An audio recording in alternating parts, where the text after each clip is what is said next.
Hey, what's going on? Welcome to the Doug Show. I'm Doug Cunnington, and in this interview, or in this episode, I will interview Christy for the 2X Accelerator update. This is September, and Christy hit a huge milestone. She crossed over $100,000 for total earnings from the beginning. So this is kind of a huge deal, and we're going to hear what she's been working on over the last month. Christy, how are you today? Hey, I'm doing good. How are you? I'm good. I'm still getting over a cold, so I'm going to try not to cough in your ear and I'm going to try and mute. I'll do Okay. my best, but we'll see how it goes. So let's hear about just generally what's going on with the site over the last month or so. Can you tell us about traffic and the earnings? Sure. So in September, the earnings did tick back up, which was a relief since they'd been down for 2 months, and my brain decided that was, the beginning of the end, because that's just how my brain works. But earnings ticked back up, so ended around 6,200 for the month, which is pretty good, and it was a short month. So normal month, I probably would have been at 6,400, which is very respectable given where we've been with the site. And in September, traffic averaged about 3,800 per day, which is a little bit down. It's down by about 10K over the month. But with the earnings up, obviously, I care a little bit less about that. And you crossed over the $100,000 mark. So congratulations on that. Any Thank you. thoughts or, when you think back when you first started working on the site and learned about affiliate marketing, like, can you imagine earning No. that amount? So yeah, just tell us about hitting that milestone, what it's meant No. to you. Um, when I look back, and I'm really glad that I tracked every month's worth of earnings too. Like, probably not everyone bothers to do that, but I'm glad that I have that historical data because I can look back and be like, wow, my first full month made like not even $15. And I was thrilled. I was like, it's working, So I think the blind faith right at the beginning was a key element of my success. Um, but yeah, I think it's kind of crazy, right? Because I started at the end of 2018. So, 2.5 years later. Right. And I have put, a decent amount of money into it. But to me, that's just to get to these milestones faster. So I'm pretty pumped that it hit that. That's really awesome. And it was like something I really have enjoyed working on. So it was a nicer 100K than I could make somewhere else. Right. One thing that I heard someone else say it, but I've sort of adopted it where to start something like this, and it could be anything, a podcast or Mm-hmm. YouTube channel or a blog or whatever, you have to be naive enough to think Mm-hmm. you can actually accomplish it, but smart enough to, do the work and driven Right. enough to actually show up and keep Right. trying, even when not all the signs are pointing to like, this is definitely going to be successful. Cause you Right. don't know at the beginning. And I mean, you started your own like marketing agency in the Mm-hmm. past. Like, how much value did that bring from a confidence standpoint to like, make you think that you could actually do Sure. something like this?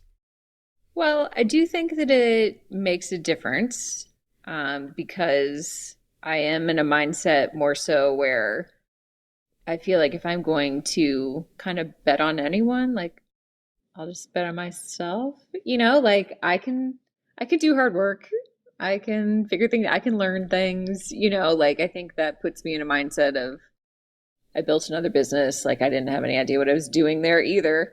Went fine. Everything's fine. So, for me I don't get nervous with that kind of uncertainty. I think some people likely do. I do well at, creating my own structure to work within and things like that. Like that's all just kind of how I operate. So there are some pieces that would be harder for different personalities, I think. The flip side of that is, I'm a nervous Nelly and so I deal with that. But every now and then the site will throw me a bone and remind me it's not degrading and I'm like, oh yeah, right, okay. So that's just something I've been trying to focus more on is like just calm down. Like, good grief. It'll Because be you build okay. something of value and then you start to like rely on it staying of high value and like doing very well, and you forget that you used to make $15 and be happy about it. Right. This month I've tried to just level set a little bit with my own brain to be like, dude, just be happy with it. It's funny how quick we like readjust to whatever the normal is, and then Yeah. you have to keep, chasing the high, Right. Mhm. to use a drug analogy. Okay, so to move on, and actually I want to dig deeper into like the Mhm. mindset stuff in a minute here, but one thing that I often forget to ask, how many posts are on the site total right now, and where do you Yep. suspect it'll be by, say, the end of the year in just a couple months? Yeah. So right now we have about 450 articles, and that spans, regular informational posts, buyers posts, and also like some of our media spotlights. They're like vlog spotlights or blog spotlights or things like that. So we're at about 450. I'm currently doing a holiday sprint that is 25 articles specifically for this season. So I would imagine that by the end of the year, just if we just minimally keep chipping along, we'll be at about 500 pieces of content. And how many writers do you have working with you right now? Well, the first year it's changed a little bit. So the first year when I was really investing in content like heavily all year long, I probably had 5 or 6 people that I would use. By the time I got to the first sprint I did in Q1 this year, I used maybe 3 or 4 of those. And for the holiday sprint, I'm doing half of it myself and half of it with the favorite writer that I have. Well, I will say just the Upwork piece has been huge for me. And the amount of time that I spent getting it set up and doing like the job descriptions and going through test posts with different writers, like that took a lot of time in 2019, but I'm still using some of those writers. So that's just something where I would encourage people if they are going to try outsourcing any content. Like I have no regrets on that. These are all people that are experts in my niche. They have personal experience, so I don't feel like I'm just hiring random people overseas. Like, that's not my real jam of the site, but the amount of time that I put into getting Upwork set up and finding those good people is still paying off 2 or 3 years later. So Yeah. feel good about that. And people can revisit some of the previous interviews, Mm-hmm. especially those early days where, you Yep. did put in a lot of time, Right. not just setting up the job listings, but Mm-hmm. to work with the writers and find out what they were good at and Right. interested in. And I think basically everyone that you ended up hiring had some Mm-hmm. experience in the Yep. industry in some capacity, right? Right. And I think I've slept since then. Didn't I do a big blog post for you about how exactly to do Upwork hiring? Yes. I think Yeah, I did. that makes Yeah. sense. So if people want to get into it like detail wise, that exists out there somewhere. Yep. And we'll put a link in the show notes here Cool. for downloading all the templates and stuff because Yeah. I know Yep. that is Mhm. one thing that you did.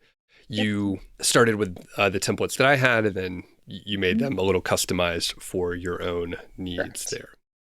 Okay. So as far as the mindset stuff, you mentioned you're nervous Nelly. So you will stress Mm-hmm. about some things, and it's been stressful as you've been working on Yeah. infrastructure things you weren't even planning on upgrading and taking care of, and new issues sort of arose as you dug a little Mm-hmm. bit deeper.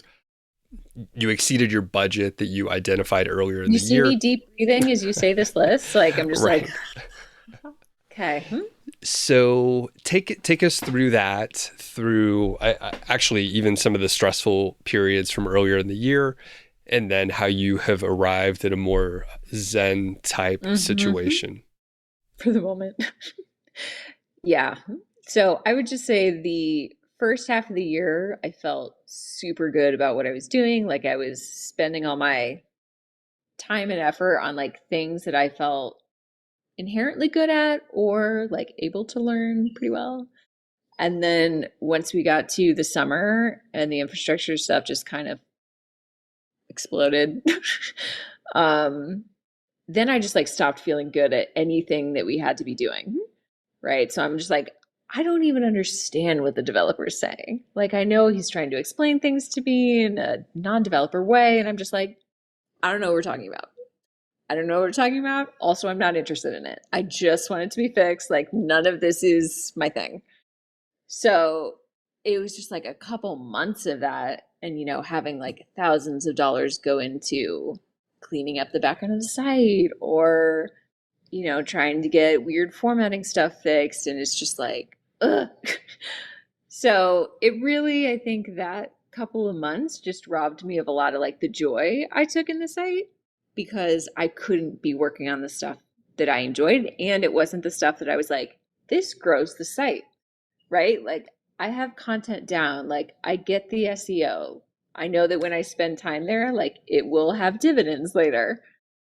The infrastructure stuff, I'm just like, I don't know. Clean up the plugins. I don't know. Like I'm not sure what this is doing for me.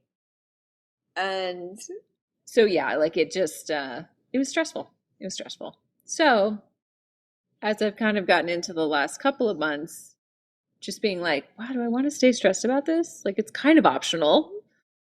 Not entirely. Like of course I want it to do well and I have like high standards for it and that's all fine. But at the end of the day, like I don't want to be miserable about it because I really like the site. What I don't like is working on some of the stuff or spending money on some of the stuff. Well, that's just business. That's how it is. So this month I took a little bit of just like a mental palate cleanse and was like, like I'm just going to start maybe enjoying the fact that I've built a thing that made $100,000 in 3 years. Like that's pretty good. And I can still be happy about it. And maybe I can do some of the things that I've been like putting off. Like, we talked about it a little bit, but I have like a purchase I'm thinking about that would add joy to my life right now. And I think I'm so used to being like, yeah, but I have to keep planning for like future me to be financially secure and at some point it's like, yeah, but like 39-year-old me wants to be kind of happy right now. There's probably some middle ground. So that's where my head's at for September and heading into October. Right. Yeah, it's a big deal to hit that sort of mindset shift. And well, and I know you do it with the personal finance stuff too. Like I think we're just really used to being responsible. And it's not that I want to be irresponsible. I just think maybe we go too far the other way sometimes. right. And yeah, with the personal finance stuff, I do run into it a lot. And especially like the intersection of personal finance and the entrepreneurship. So I have a couple friends who they enjoy the work that they're doing, which is fantastic. However, I think like they've earned as much money as they were trying to earn. Right. And I think now they're just doing the work, which is enjoyable, and I can't blame them for that, but they're doing more and more work that is sort of diminishing returns. And I think they're running away from like dealing with their own demons and stuff in some capacity. Maybe not demons, but figuring out another way to spend your time. Like I think a lot of people find solace in like the structure of work, which is good. And like the value of work, like that's personal value. But, even when I look back on the people I used to work with in corporate, and I'm sure you're the same, like many of them that made the most money, like the executives, are still like grinding it out in day jobs, doing the same thing, right? And they do not have to be doing that. But I think it's because they don't know what else they would do and they're not trying to figure that out. So I don't want to do that either. Right. And then, from the stress perspective where, you were talking about some of the issues you ran into earlier this year, not the continuous growth that you were seeing for, whatever, 2+ years, and just realizing like, okay, it'll be okay. and Still fine. you don't have to stress about it. You can, right? Like we could all choose to stress more and more Right. about different things or not.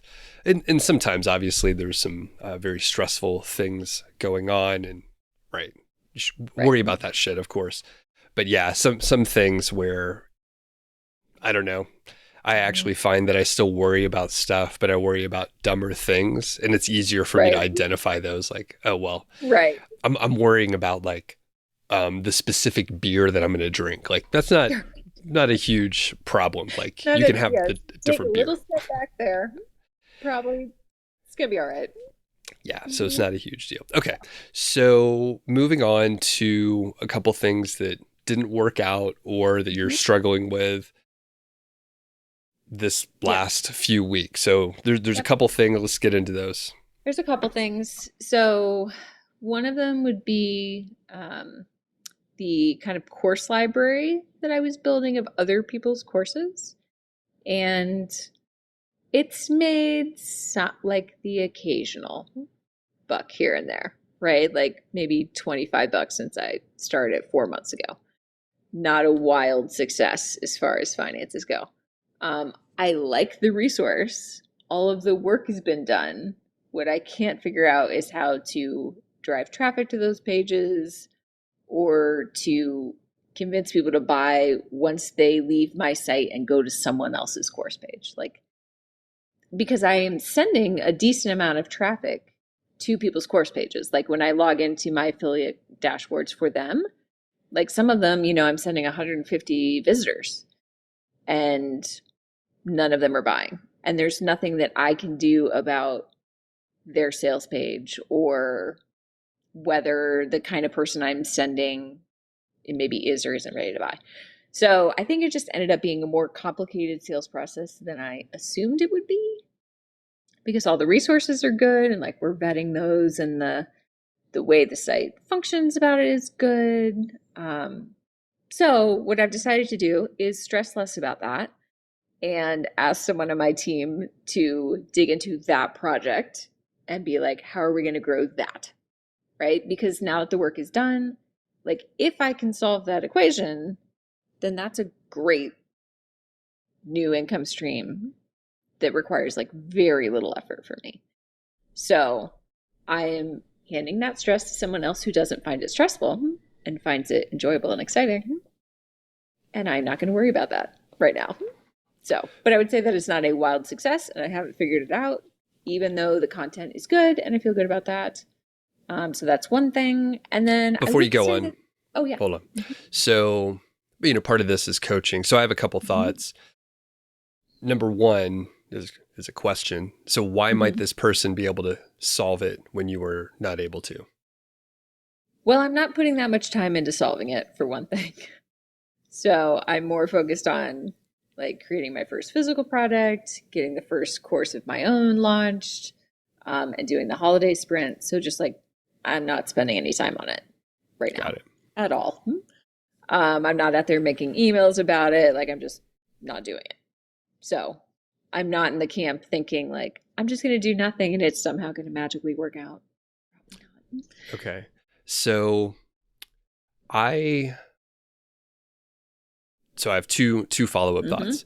One, I think, going back and sort of the lesson learned, you had custom development done to implement this. And I know we talked about it before, and I'm a fan of testing something as simple as possible without investing dollars and capital, just for the minimum viable solution to see if it'll work. And that would have been a better way to do it, because now you're like, I built this thing and it's not quite working. So that's one lesson learned. The secondary thing is I would just not even put your person on this and just say, you know what, fuck it, this didn't work out. Like, let's just move on. So you've done it halfway, because you got it off of your plate. And then I don't think unless your person has specific experience doing this before, I'd be shocked. It's possible, but I'd be shocked if they were like, oh, all we need to do is share it on social. Well, I'm pretty sure there's not going to be like I'm going to Google this and they're going to think, oh, we just have to do TikTok videos. Like there's no easy Right. solution to it. So I would just cut it and say, let's just leave it there. If you get a lot more traffic to your site, it may take off in the future, but I think killing it now would be better than trying to like fix a thing that maybe wasn't ever going to work out. My small caveat to that, and I'm not saying that you're wrong, is that the person that I am handing it to does have experience selling groups of other people's courses for the same niche. So there is that, like she has seen a lot of what works and what doesn't, and she does work with a lot of course people. So it's not necessarily just like, yeah, we should post more on Instagram. Like if she comes up with some ideas that maybe work out and are easy, great. But I agree, like I'm not throwing like thousands of dollars at this thing anymore. Perfect. Okay. Yeah. Cool. So what was the next thing? So the next thing I would say is my digital guides, which are new as of, let me look, I want to say 6 months, maybe 6 months-ish. Those have been more successful. It's been about $225, I think, from those. And that's been 2 guides. All I've really done is include them in a couple of emails. And that was kind of it. So overall, again, like it's not costing me anything. They exist. They're good. They live out there. Like I'm not putting money into those. But I also am not, it's not like, oh, I don't need to do Amazon anymore because I have my own guides. No, like that's not but it's also not the kind of money I'm charging for them. They're like $9, So I would say it's kind of a success, kind of not. First time, Right. And for this, you're doing email marketing to sell these as well as some ads on your site for the specific products that goes to the sales pages on relevant posts, right? Right. Okay. Right. So the other thing that I thought was going to work better in my mind was having kind of a custom ad inserter built, which wasn't like a ton of time. It's not like I spent $5,000 on it, but I spent developer time on it, where basically it gives me a back-end way to set a custom graphic ad and link for different categories of posts. And then it will insert them every couple of headers or whatever, which is fine. But when we rolled that out, I think it was at the start of September, and I put in basically a promo to the course library. And I was like, this is going to be it for sure. Like 450 posts, it's probably in there 900 times. No. No. So it's a little bit like I could play more around with that and put different types of ads on different categories of posts, which I haven't done either. So like I could start promoting the guides again, or like I can change whatever that is without having to go into all of the 450 posts. But would I say it was like a wild success right off the bat? No. Okay. So thanks for making me air all my dirty laundry of what's not working, Doug. I do other things well. Huh? There's more details in the blog post, so people could check the link because you wrote it all out for us, so people could see the actual stats and numbers. So okay, the digital guides, like the one thing, and actually, I'll let you talk about the courses too right now because my coaching aspect ties together the digital products and you mean my own course? Yep, your own courses. Yep. So what's going on with the courses right now? Yes. So I set up a beta program, like you suggested, to try to get maybe 3-5 beta test users, purchasing the class at 50% of the cost, and then providing feedback and testimonials. So we made a quick like Google form that they could just fill out after they do the course about what they thought and quotes and whatnot. So set that up, set up the affiliate stuff for my own course. So all the content is done, like it's technically out there. The first beta tester that we had is already done. I added her testimonial, and she has all of the assets I made to promote it. So it is technically out there.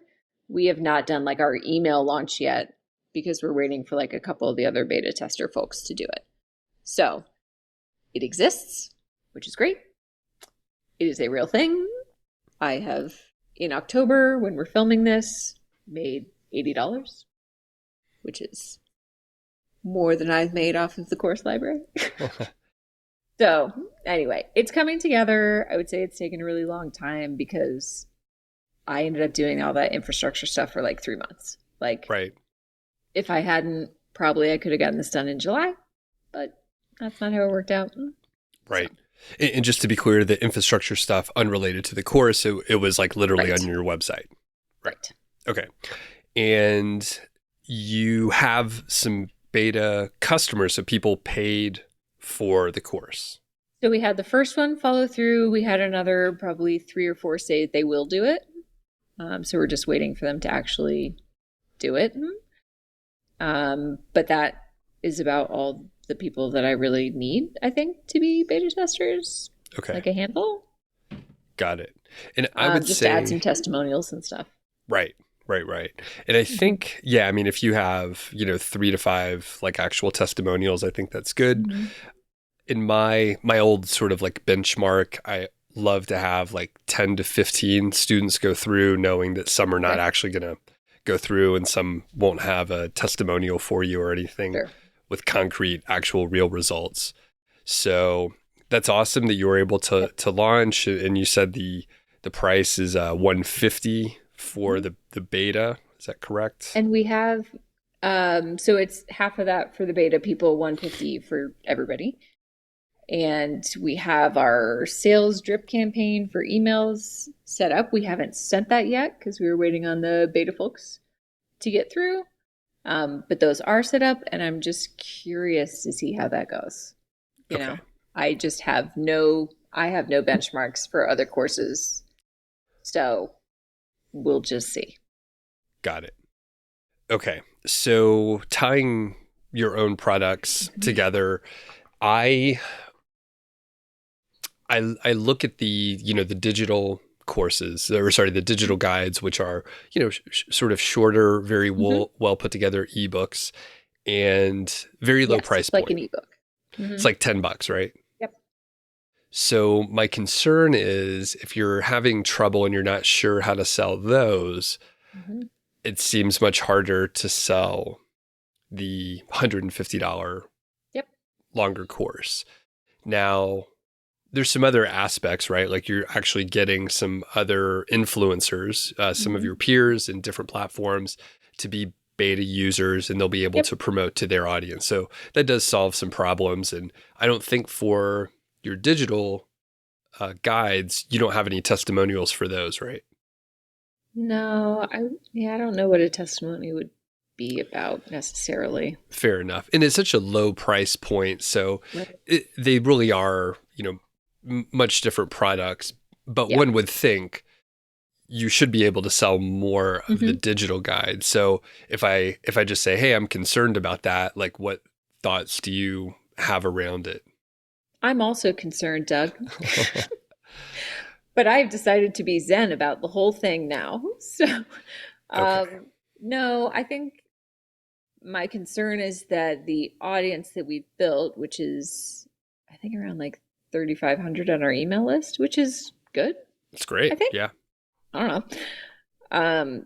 That maybe they are not either in a buyer's mindset for that type of like educational content is very possible. In which case, like, I totally understand. Like, you don't have to buy anything for me. Like, it's fine. You're still welcome on the email list, But if 75% of that list is like, yeah, I'm not buying stuff. I'm just here for like the free info or whatever. And that's fine.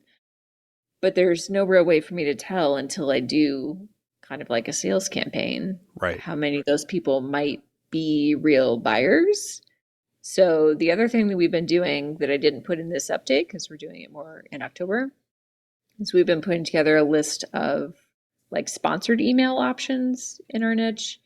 So I'm not sure what you think about doing that, but that was one thing where I was like, I think that would get us in front of different people that are engaged with other brands, same niche, but that might be a good way. I don't know how much to spend on that kind of thing. So I think what I might do is do our sales campaign first and just see what happens. And then if I want to give that a try, maybe I try one or two sponsored emails. Right. I don't know. I think it's worth trying, especially just to get them onto your email list. Mm-hmm. Not to actually, I probably wouldn't try to sell anything via an ad, but just to get them engaged with your brand. Just because it's a pretty hard sale. Yeah. Yeah. I don't know. It would depend. I think they all kind of integrate sponsor content differently. And if it's someone that has courses and is talking about that a lot, I feel like that's a little bit of a different, their audience probably expects to learn about courses. But Okay, I don't know. We're more in the info gathering stage now to be like, right. What are all of our options? What are the price points? Right. To see if it would even be worth it. Okay. So sort of the follow-up, and it's a coaching point in the past, and you and I have a different style, and my way's right and your way's wrong. No. Yeah, no, I feel the same. So the different style is I would prefer to pre-sell a course. I'd prefer to pre-sell the guide. At this point, you've been working on the courses for several months, thousands of dollars, hundreds of hours into it. You're in a position where if you don't sell it, you're like, oh, fuck, I've wasted a shitload of time. No, don't stress about this, but I'm not. I'm very zen about it. You're at a point where you have sunk costs and you could have spent the time somewhere else. Right. It's in the past, so it doesn't actually matter that much. But if you would have pre-sold it, you could have said, you know what? This offer is wrong. Literally no one bought, or 10 people bought and it hit the threshold. We know there's something to it. It requires further tweaks. But the problem with like developing a course ahead of time is the sunk cost, and you've invested all of this time and capital into it, and you didn't have to. But like I said, we have a different style. Yours is much more polished, and you'd love to have like a finished product, and as part of like your background in the corporate world and who you are as a human being as well. And I'm the opposite. I'm like, all right, let's try to sell this thing. We'll figure it out later. We could polish it up afterwards. And the thing is, like, because we're dealing with digital products, like we have the luxury to do it that way. So like I said, it's a coaching point in the past, and it's just a different style. One's not right or wrong. I was just kidding before, of course. Right. It does put the risk up front, and then you bear the risk the whole time. So any thoughts on that? Go ahead. Well, yeah, I think that it feels a little bit different. And I don't know how you did it with your first course because I didn't know you back then. But it feels a little bit different to try to pre-sell something when you've never made anything like that. So like if I had pre-sold courses in June thinking I was going to launch it in July, and then here it is October because a bunch of other stuff hit the fan, like I would be super stressed about that as well. So part of me, I think, was just like, for comfort's sake, like do it once, get yourself a template of how everything works, because like for the second course that we have planned, now I know exactly what that is. Like I know where all the pieces need to go. Like I have templates for everything, like it already feels more attainable because I know what it will take, I guess. So for me, a little bit, it's like, I just have to see if I even like making courses. Like the answer may be no, in which case I'm not going to do that anymore. Right? Like, so yeah, I think for me, like I have the luxury of being able to spend the money and the time. Like if it doesn't work out, yeah, it's a bummer, but it's not like I'm not paying my mortgage off of it. So I don't know. I It, agree with you, but I also think like it feels much different when it's the very first course you've ever made versus having like years of been doing this and you're like, this is easy. I can make a course in, 15 days, which you can because you're a content machine. But like the and first one just is just like, I'll it's a cut you slog. off. I started the blog 1 month before I pre-sold. I didn't know shit about what I was doing. I was naive enough to think that I could do it. See, that's like who you are. Well, I wasn't then. Because I didn't know. Yeah, Yeah. like I said, there's no wrong or right way. It's just there's a lot of different ways to approach it. Um, One flaw, and I'm picking on you a lot here, Christy, Hmm. and then we'll move on. So you All the said, stuff I'm good at. yes, we will go back to the stuff you're Okay, good at. great. Yeah, we'll round it back up. So Okay. you said something. You're starting your second course already, Mhm. and you're like, oh, it's already easier because you have templates and systems Mhm. that like work, right? But you Mhm. don't know if they work yet. Like you're basing it on Mhm. something that's unproven that you haven't sold, and you could be 100% correct, but it's a faulty assumption right now because you don't have Mhm. enough data. So Yep. it is easier, but it could be a path that goes to nowhere, basically. Yeah. So just to point out more things, I usually don't dig in this deep, but yeah, occasionally, No, I think we got that's to do the totally coaching fair. part. Yeah, I think it's totally fair. For me, like I am in a place where I was willing to like come into this year and spend money on the site, right? Like we talked about that at the very beginning. I was like, I'll throw a chunk of change at this, like to see if we can do this cool stuff and double it. And, so that is fine. And like I like spending time on it. That's fine. So those are not necessarily the things that bother me. I think what I'm more interested in is, do I even like doing courses? And if I Right. don't, then even if I sold them, I don't know that I'd want to do them.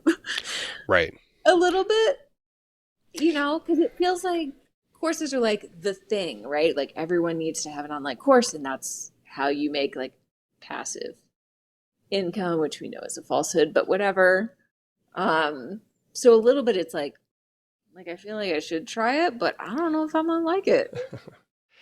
The I just don't know. First, thanks for letting me dig in and make specific examples. You're doing a great job. Thanks, One Doug. one thing, yeah, you're supposed to give like a compliment at the Yeah, beginning, no, I like a trash compliment someone. sandwich. That's Yeah. how I like. Yeah, that's how I like it. Mhm. The the thing is, right, you're like, I don't know if I like courses. If you ended Mhm. up making a shitload of money from it, like you'd be able to move past the other things. Like Yeah, that's what that's probably so true. if you try to sell it and it's like much harder and you're Yeah, pushing the boulder uphill, you may think, oh, this yeah, sucks. But in a different situation, if it sold really well, you're like, oh, you know what? It wasn't that right, bad. You kind of right. figured out how to sell it. You have your systems, blah, blah, blah. It's not Yeah, too bad. So, no, that's true. yeah. Okay, cool. So, what's coming up over the next month or so as we look into the future? Yep. So, thinking a lot about the holidays, obviously, like everyone else is. So, I have that 25 article sprint that I want to finish. So, we've got 4 posts that are done and live, 4 that are written and being proofed to go into WordPress. And then I'll have the other, I mean, we should be done with that in October for sure. So, that's just something new that I haven't ever tried doing one like right into Q4 specifically that was like, these are things I think I could rank for pretty immediately for this holiday. So that's something new that I'm trying, and I'm kind of excited. I'm just excited to be back to doing content, which I feel good at, Right. frankly. So yeah, so holiday sprint would be good. I did notice, like I put this in the blog post too, but like I wrote one post that had a ton of Etsy products in it. And that one, I made like 4x off of Etsy last month, which isn't necessarily completely related, but it's kind of related. Like, yeah. So I'm curious to see if the topics that I picked and the, keywords I'm targeting do a pretty quick turn on like having a good return for those. So that'll be something new. And then just like getting this course stuff done. I think a lot of it is that I do have another business. Like it does take time. I have the infrastructure stuff I've been doing. Like amidst those things, like sometimes this is what gets cut, right? Like if there's not time, this is the one without clients. This is the one without like being a services business. Like the other stuff has to come first. So a little bit, stuff just feels like it drags on sometimes. So I'm looking forward to getting that first course like done. So we even have data. Like this whole time I'm just like, I don't know, it might not work. Well, maybe it will work. Maybe it'll be fine. Like maybe I'll sell a ton of them in our first sales series and I'll be like, great, broke even, like right. I don't know. So at some level I should just stop worrying about it because I don't have any data about it. Right. And I can't remember if I told you I met someone named Alan Donegan, and he's out of the UK, and he's sort of an entrepreneur kind of coach, and has built businesses himself and all that kind of stuff. But like many people in his industry, it's all about like, hey, will people give you money for it? And you never know until you ask for the money. So we can develop and think and do market research and all this other stuff and do surveys, but who the fuck knows until you get a credit card number from someone and they pay you, and then they, go through the material and can give you some feedback. Like you never know until you ask. So we won't know until we won't know. But we might know soon. It should be really soon. In next month's update. Very good. Well, anything else on your mind? I don't think so. I would say there's probably, an educational opportunity should you want to make another course about making courses. There would be an opportunity for that. I know that there are other people doing it, but you whip out content so quickly. Like, I think what I really craved was the same level of, like, just follow these steps, right? Like, when I built the site, I was like, I'm just going to do it Doug's way. Like, he told me what the steps are. I'm going to do the steps, and I'm going to make the thing, And when I get to courses, I was kind of like, oh, like, maybe kind of like this. I don't know. Maybe. So it's just, I'm just not sure what's going to work is the moral of that story. And maybe it'll be great or maybe not, but I'm still happy with the site. That's where my mind is this month. I'm happy with it. I built a thing. It got massive compared to what I thought it would be. So I'll just be happy for now. Very good. All right. Well, we'll catch in with you next month. Thanks, Christy. All right. Good to see you.